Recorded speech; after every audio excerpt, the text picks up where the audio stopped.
collection happens to be one of the most interesting and engaging private collections that I have seen in a long time.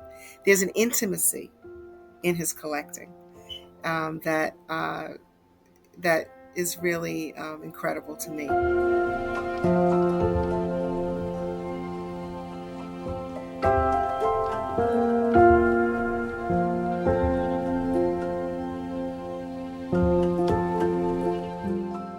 I would say that Jim Parker was dedicated to the preservation and the celebration of African American art.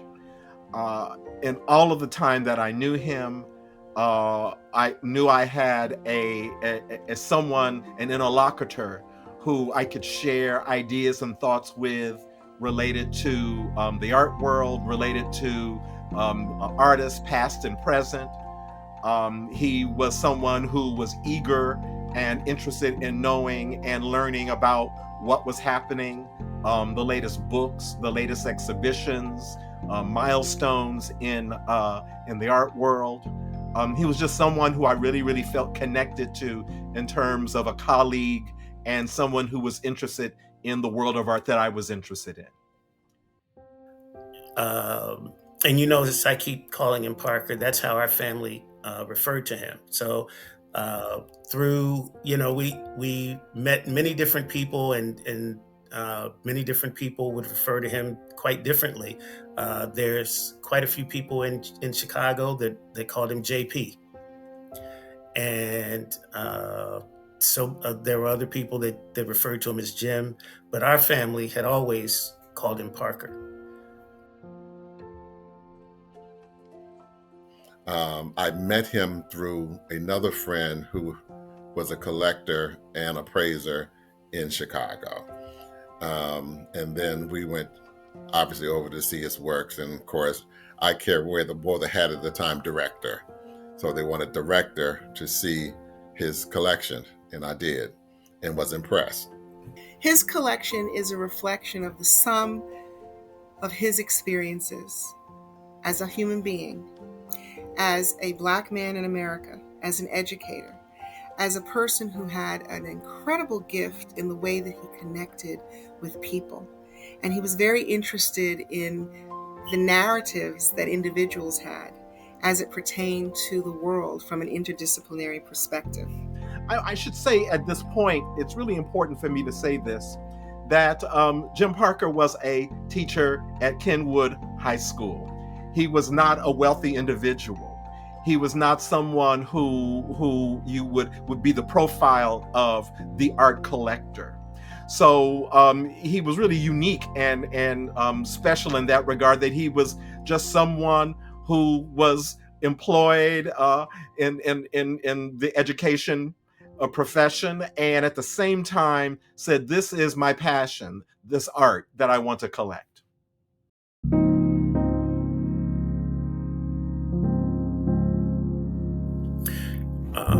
It would have been during the 60s. Actually, he would have started collecting my father's work during the 60s, and I'd imagine at that point they called it collecting, or perhaps supporting artists. If you love the arts, I think a lot of people were at art fairs, which there were many of in Chesterton, Hyde Park. There were so many art fairs, and that's how a lot of African Americans got a chance to show their art, because they weren't in galleries. They were certainly not in museums. So there were public settings, street fairs. A lot of people don't even realize that Parker had an art gallery. He started an art gallery over there on the South Side in his condo on South Cornell Street. And we always would joke that it was going to be difficult, because I don't think he ever wanted to sell anything. So Parker would probably have art and he would buy it and probably never really tried to sell much of it, as we now know.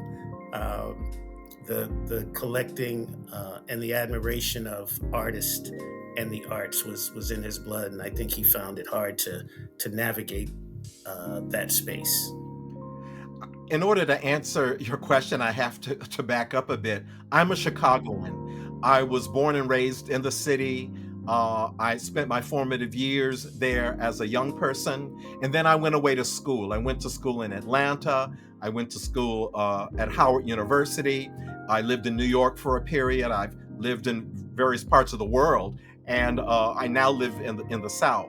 I say all that to say that Jim Parker, in some ways, has a similar trajectory in the sense of having been born in North Carolina, having basically lived on the East Coast, the Midwest. He lived for a while in Japan. He was a world traveler himself, and while his collection is quite exemplary of some of the finest of the Chicago artists, Richard Hunt and Margaret Burroughs and Elza Couture and Charles White and Kerry James Marshall. The list goes on and on. I would say that Jim Parker was both an advocate as he celebrated the importance of Chicago, but he also realized that this was a much bigger world of art and art making. And I think that's what we enjoyed about our friendship. That Chicago was a base. Chicago was a kind of part of the gauging for what else happens in the rest of the world. So he has fine works from California, from New York, from other parts of the country, and I think that Chicago's always important for him. And at the same time, it was a launching pad. It was a great place to be based and to move from there into engagements and conversations with artists the world over.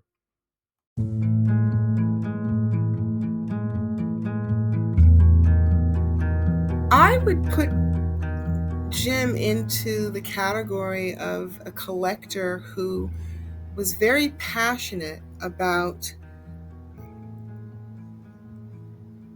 his history as an African American, and very passionate about the visual statements that reaffirm the value of his existence in the United States, given the history of African Americans in this country and given his generation. I should also add that in addition to being a serious collector of African American art, he was interested in the world behind the art. In other words, the artists, the people who wrote about the art, the histories that swirled around these objects. So Jim Parker was not just a collector of art. He was really someone who was deeply interested in the world of art, and that included the lives of the artists. So whenever he acquired works by living artists, he made a real concerted effort to meet those artists, to have conversations with them, to really learn about their world and why they created what they did.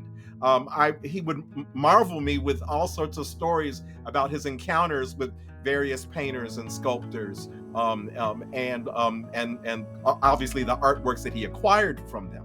He was also interested in ideas and history, and I think that my transition from making art to being an art historian and teaching art history at Duke University was an opportunity for him to have conversations with me about this history, this fascinating history that is still being untold and unfolded as we engage with the past, when we discover artists or materials that we hadn't seen before. He was really excited and interested in all of that.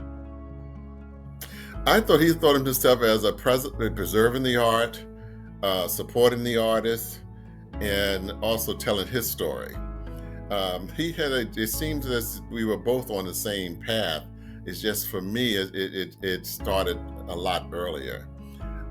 Jim came along with the same premise that this body of artists could not produce good work, not work that could be respected or should be shown on the walls of any big museum. And that just wasn't true. And I think that put him on a path to be his own kind of activist, That's why he served on so many boards. That's why he was involved with the museums, in the community, meeting with the artists, going to their studios. It just fueled him. And not only fueled him from a standpoint that I'm mad because I don't see these works on the wall, but I want to get to learn. And I want to learn from this body of work. And I think that's what he did over the years. And I think Jim, would travel the world admiring art and buying art and supporting artists.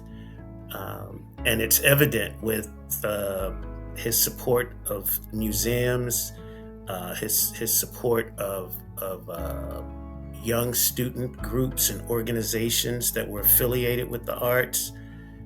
It was just evident that he was in it for the love of art and for supporting artists. I don't think Jim ever bought anything trying to figure out whether or not it would be worth something someday. I think he bought it because he loved it and he was supporting artists. But also he loved having conversations about art, and he loved having conversations about the world and the relationship between the geopolitical and the social political and the historical combination of the human experience, and the fact that he was a globetrotter, an avid traveler, and he really lived, and the artwork was a part of that life and lifestyle. I would say that the most important part of the world of James T. Parker's collection was his deep investment in the history. And when I say that, I mean that the objects that he acquired almost always had backstories. Stories about a really, really interesting artist, where they were at a particular moment when they created a piece, the historical moment in which they produced work. In other words, this is a collection that is not just kind of one-offs and I want this and I want this and I want that. It really has a kind of a logic in terms of a broader overall history of African American art. It goes back to some early works of the 19th century, and it moves forward into the 21st century. And so it is comprehensive in that way.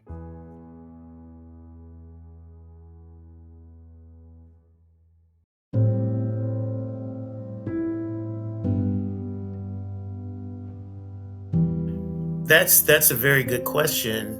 And the reason that I say it's a good question is I don't know that Jim probably ever answered that question, because he was just a very quiet, unassuming person who probably thought of himself as someone who loved art and bought what he loved. So that'd be interesting to see if there's any evidence of an interview or anything where Jim would talk about himself as a collector, or an interview where Jim would talk about himself at all, because he was just a very quiet, unassuming person that had so much knowledge about the arts, so much knowledge. He kept educating himself, probably until the end. Jim Parker probably understood the historical significance of what he was doing as a collector. And with that kind of self-conscious sense of, I want to create as comprehensive a collection as I possibly can with my limited resources, he probably had in the back of his mind the necessity to say, I want to make sure that key artists from the city of Chicago are a part of this collection. I'm also imagining that, being based in Chicago, he had immediate access, close proximity to collections and galleries and artists who would be willing to let him acquire their works. So I do feel that Jim, despite his limited resources, understood his project as an art historical project of collecting. And so I think he worked very, very hard to make sure that he was able to tell as broad a story as possible, and that being in Chicago allowed him to tell that story of African American art in an important way. No, I'm just even more impressed because some of the things I see in his book, I didn't see them in his home, and that could be for many reasons. I knew that he had his walls are probably very similar. His walls was very similar to mine, full of artwork, and I'm sure there were pieces that were in storage, and some of these work were not. I'm even more impressed with what I'm seeing. I wish I could afford all of them, but hey, can't do everything, can't get everything. Again, I always tell people, just collect. Uh, Make sure your mortgage note or your rent is paid, and then the leftover, go have fun, collect, and become a part of this. This what is it? It's an epidemic. But it's a good epidemic because you can see the works on the wall, and they continue to talk to you. James has done a great job, and he's not only that having the work, but also letting people enjoy the work. So, life well done, well lived.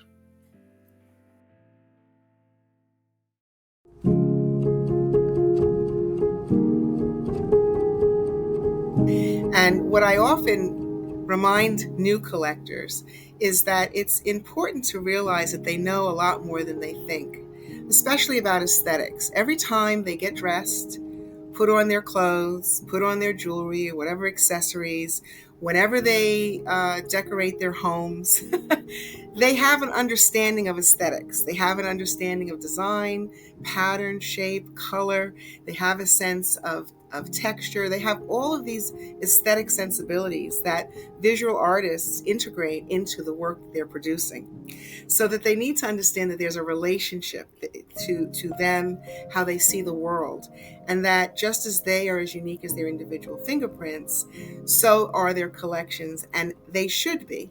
So from that place, I always encourage new collectors to go and visit museums and galleries to look. You have to support artists. And support artists not only means collecting their works, but also showing their works. And that's what, I've kind of done. And I think it's important for all collectors, and we're seeing that more and more today, that collectors, their works are hitting the walls of institutions. So that's really good. I think that what is important is for collectors to buy what they like, learn about the history of Black visual culture, and not only learn about the history of Black visual culture, but also see how that distinct history is integrated into American history.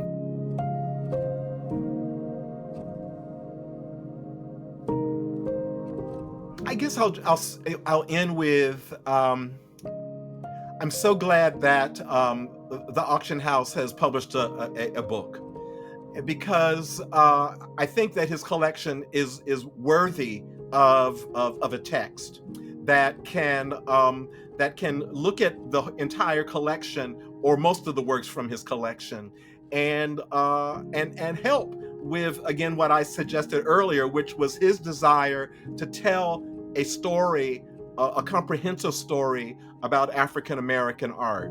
And so I'm just delighted that there is an exhibition publication or an auction publication that accompanies the auction that will tell the story about this amazing guy who, again, with very limited resources, does something that is quite noteworthy in terms of art history, and in terms of preserving and celebrating the genius of African American art.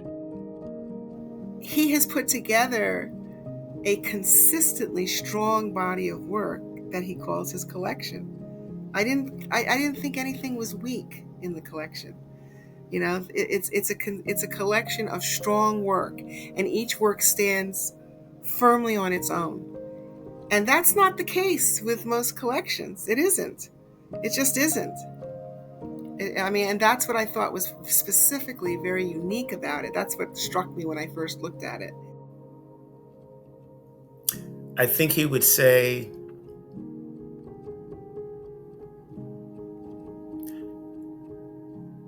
this is the proof that these artists were incredible contributors. These African American artists were incredible contributors to the entire landscape of the art world. This is proof.